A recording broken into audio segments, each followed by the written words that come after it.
বরিশাল সদর গার্লস স্কুলের সামনে দিয়ে যাচ্ছিলাম, দেখলাম হাজারো লিফলেটের ছড়াছড়ি।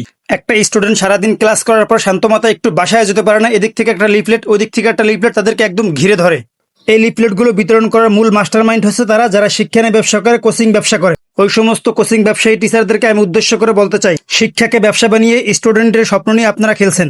এই অভিশাপেই আপনারা একদিন ইনশাল্লাহ পতন হয়ে যাবেন। যেখানে শিক্ষা হওয়ার কথা ছিল প্রত্যেকটা স্টুডেন্টের অধিকার, সেখানে আপনারা শিক্ষাকে বানিয়েছেন টাকার বাজার। কোচিং সেন্টারের নামে দয়া করে গরিব ছাত্রদের অসহায়ত্ব বিক্রি করা বন্ধ করুন।